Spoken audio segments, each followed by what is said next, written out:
Guys, welcome back. Thumbnail കണ്ട പോലെ തന്നെ ഒരു ഹാഫ് ഡേ വ്ളോഗാട്ടോ പ്ലാൻ ചെയ്തിട്ടുണ്ടായിരുന്നത്. അതിൻ്റെ കൂടെ തന്നെ ഒരു പത്തിരി ഉണ്ടാക്കിയ കഥയും. ഞാൻ എൻ്റെ ജീവിതത്തിൽ ഫസ്റ്റ് ടൈമാണ് പത്തിരി ഉണ്ടാക്കുന്നത്. ഇപ്പോഴല്ല കേട്ടോ, ഞാനിവിടെ കാനഡയിൽ എത്തിയതിന് ശേഷം ഞാൻ ഒരിക്കൽ ഉണ്ടാക്കിയിട്ടുണ്ടായിരുന്നു. അത് നമ്മുടെ നാട്ടിൽ നിന്ന് കൊണ്ടുവന്ന ആ ഒരു അരിപ്പൊടി വെച്ചിട്ട് ഉണ്ടാക്കിയിട്ടുണ്ടായിരുന്നേ. പിന്നെ 8 മാസത്തിന് ശേഷം ഞാനൊന്ന് ട്രൈ ആക്കിയിട്ടാണ്. പക്ഷേ എന്ത് ചെയ്ത നടപടിയാവാത്ത കാര്യമായിരുന്നത്. എനിക്ക് തോന്നുന്നു ഇവിടുത്തെ പൊടിയുടെ പ്രശ്നമാണെന്ന് തോന്നുന്നു. ഇവിടുത്തെ പത്തിരി ഉണ്ടാക്കാൻ എന്ത് ചെയ്താൽ ശരിയാവില്ല. പിന്നെ ഞാനൊരു കണക്കിനൊക്കെ തേച്ച് മിനുക്കിയൊക്കെ അതിൻ്റെ ഒരു രൂപത്തിലും ഭാഗത്തിലൊക്കെ ആക്കി എടുത്തിട്ടുണ്ടായിരുന്നു. പത്തിരി ഉണ്ടാക്കാൻ നിന്നപ്പോൾ എൻ്റെ കിച്ചൻ്റെ കോലം ഇതാണ് കേട്ടോ. അല്ലെങ്കിൽ കുക്ക് ചെയ്യാൻ കയറി കഴിഞ്ഞാൽ നല്ല രീതിക്ക് ഞാൻ ഇറങ്ങി പോകണ എൻ്റെ കിച്ചൺ. അന്ന് പത്തിരി ഉണ്ടാക്കുന്ന ദിവസം എൻ്റെ കിച്ചൺ ഈ വക കോലത്തിലായിരുന്നു.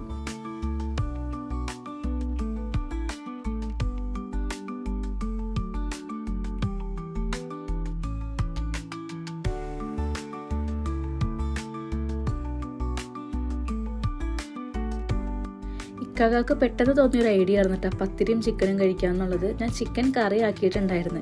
അപ്പോൾ വിചാരിച്ചു ഒന്ന് പത്തിരിയും കൂടി ആക്കാമെന്ന്. കുക്കിംഗ് ട്രൈ ചെയ്യണമെങ്കിൽ എനിക്ക് വലിയ മടിയൊന്നുമില്ല. പക്ഷേ ഉണ്ടാക്കി കഴിഞ്ഞാൽ അതൊന്ന് റെഡിയാക്കി കിട്ടണം ഞാൻ ഉദ്ദേശിക്കുന്ന രീതിക്ക്. നാട്ടിൽ നിന്ന് വന്നപ്പോൾ പത്തിരി പ്രസ് കൊണ്ടുവരാത്തതിൻ്റെ ചെറിയൊരു ബുദ്ധിമുട്ട് എനിക്കിപ്പോൾ ഉണ്ടാക്കിയപ്പോൾ കണ്ടിട്ടുണ്ടായിരുന്നു. എന്നാലും ഞാനൊന്ന് അഡ്ജസ്റ്റ് ചെയ്തത് ഇങ്ങനെയൊക്കെ ആക്കി എടുത്തിട്ടുണ്ടായിരുന്നു കേട്ടോ.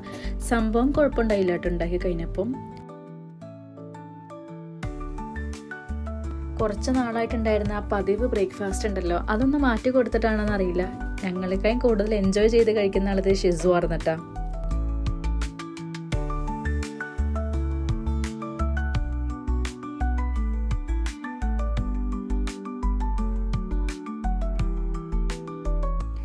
പിന്നെ ഇതൊരു ബുധനാഴ്ച ആയതുകൊണ്ട് എനിക്ക് കുറച്ച് ലോണ്ടറി കാര്യങ്ങളൊക്കെ ചെയ്യാനുണ്ടായിരുന്നു. അങ്ങനെ ഡ്രസ്സൊക്കെ വാഷ് ചെയ്യാൻ വേണ്ടി ഇട്ടിട്ടുണ്ടായിരുന്നു ഓൾറെഡി. അങ്ങനെ ഡ്രയറിലേക്ക് ഇടാൻ വേണ്ടി പോവായിരുന്നു കേട്ടോ. അപ്പോൾ ബാക്കിൽ നിന്ന് ഒരാൾ കാണാതെയാണ് ഞാൻ കയറി പോകുന്നത്. അല്ലെങ്കിൽ അവനിക്ക് അത് വാഷ് ചെയ്യാൻ ഇടണം. ചിലപ്പോൾ വാഷ് ചെയ്ത് കഴിഞ്ഞ ഡ്രസ്സ് വേണമെങ്കിൽ ഒന്നും കൂടി ഇടണം. പിന്നെ അതിനകത്തേക്ക് സോപ്പ് ഒഴിക്കണം, സോപ്പ് പൗഡർ ഇടണം. അങ്ങനെ ഒത്തിരി ഡിമാൻഡും കാര്യങ്ങളായിട്ട് ഒരാൾ വന്നു കഴിഞ്ഞാൽ പിന്നെ എനിക്ക് ഇരട്ടി പണിയായിരിക്കും കേട്ടോ.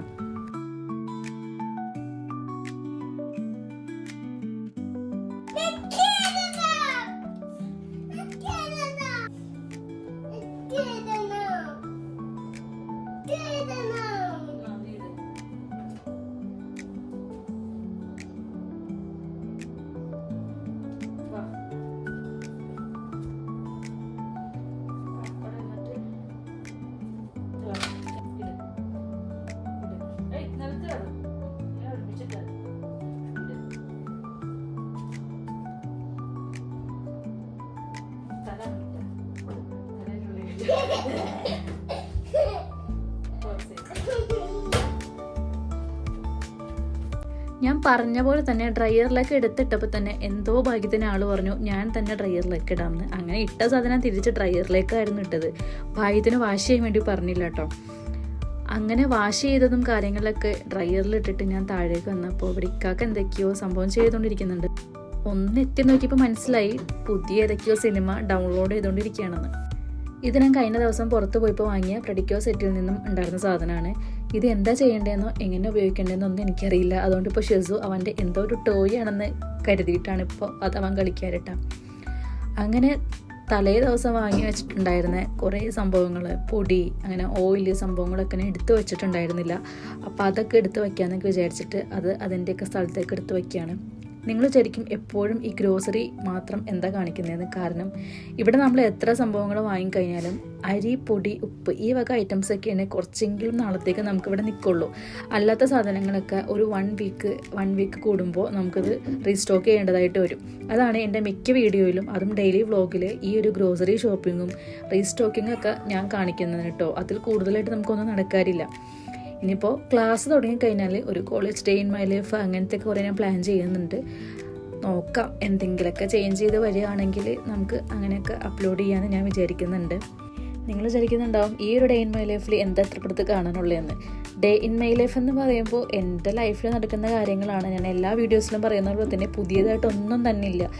പിന്നെ അൺഎക്സ്പെക്റ്റഡ് ആയിട്ട് എന്തെങ്കിലുമൊക്കെ നടന്നെങ്കിൽ മാത്രമേ ഉള്ളൂ കേട്ടോ. അങ്ങനെ എടുക്കുന്ന കുറേ ക്ലിപ്സൊക്കെയാണ് ഞാനിപ്പോൾ ഈ ഷെയർ ചെയ്തുകൊണ്ടിരിക്കുന്നത്. എന്തായാലും പുതിയ കോണ്ടൻറ്റ്സ് ഒക്കെ വരുമ്പോൾ അതും ഞാൻ ഷെയർ ചെയ്യാൻ വേണ്ടി ഇപ്പോൾ മാക്സിമം ട്രൈ ചെയ്യലുണ്ട്. കാരണം ഒരുപാട് തവണ നിർത്തി വീണ്ടും സ്റ്റാർട്ട് ചെയ്തൊരു സംഭവമാണ് ഈ യൂട്യൂബ് എന്ന് പറയുന്നത്. ഇപ്പോൾ നിയറസ്റ്റ് 2K സബ്സ്ക്രൈബേഴ്സൊക്കെ ആവാനായി.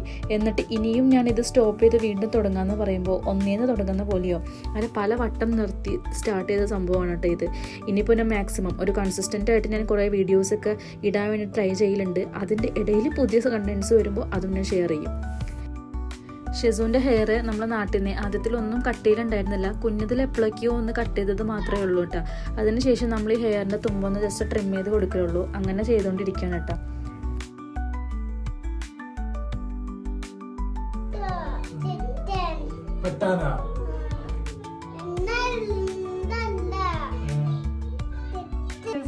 എന്താ ചെയ്യേണ്ട മുടി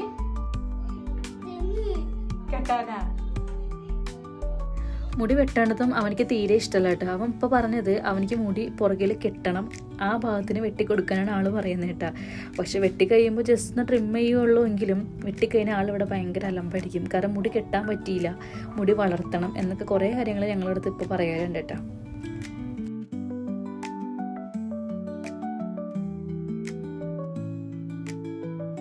അങ്ങനെ കഥകളൊക്കെ പറഞ്ഞിരുന്നപ്പോഴേക്കും രാത്രിയായിട്ട് രാത്രിത്തെ ഫുഡൊക്കെ നേരത്തെ കഴിച്ചിട്ടുണ്ടായിരുന്നു.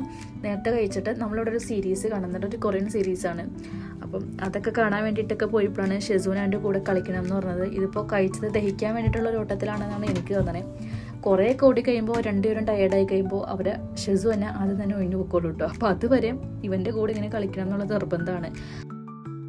അങ്ങനെ ഷെസൂൻ്റെ കൂട്ടത്തിലുള്ള ഫുട്ബോളുകളൊക്കെ കഴിഞ്ഞിട്ട് നേരെ പ്ലാസ്റ്റിക് വേസ്റ്റ് കുറച്ചുണ്ടായിരുന്നു കേട്ടോ. അപ്പം പിറ്റേ ദിവസം നമുക്ക് ഇവിടെ വേസ്റ്റ് കളക്ട് ചെയ്യുന്ന ദിവസമാണ്. അങ്ങനെ ആ ഒരു വീക്കിൽ ക്ലൈമറ്റ് കുറച്ച് ഓക്കെ ആയിരുന്നു. അപ്പോൾ രാത്രി പിക്കാക്ക പറഞ്ഞു ഒന്നാമത് കളഞ്ഞിട്ട് വരാം എന്ന് വിചാരിച്ചിട്ട് പോവാണ്. സ്നോ ഒക്കെ മെൽറ്റായി പോയിട്ടുണ്ടായിരുന്നു. അടുത്ത സ്നോ വരുന്നതിന് മുമ്പ് ഞങ്ങൾ ഇവിടെ കൂട്ടി വെച്ചിട്ടുള്ള വേസ്റ്റൊക്കെ കൊണ്ടുപോയി കളയാൻ വേണ്ടി പോയതാണ് കേട്ടോ. ഒത്തിരി പേര് സബ്സ്ക്രൈബ് ചെയ്യാതെ നമ്മുടെ വീഡിയോസ് കാണുന്നുണ്ട്. അപ്പോൾ എല്ലാവരും സബ്സ്ക്രൈബ് ചെയ്യണം. തൊട്ടടുത്തുള്ള ആ ബെല്ലൈക്കനും കൂടി ജസ്റ്റ് ഒന്ന് എനാബിൾ ചെയ്യണം കേട്ടോ. എന്നാലാണ് നോട്ടിഫിക്കേഷൻ കിട്ടുള്ളൂ. അപ്പോൾ അത്രേ ഉള്ളൂ ഇന്നത്തെ ഒരു വീഡിയോ. ടാറ്റാ.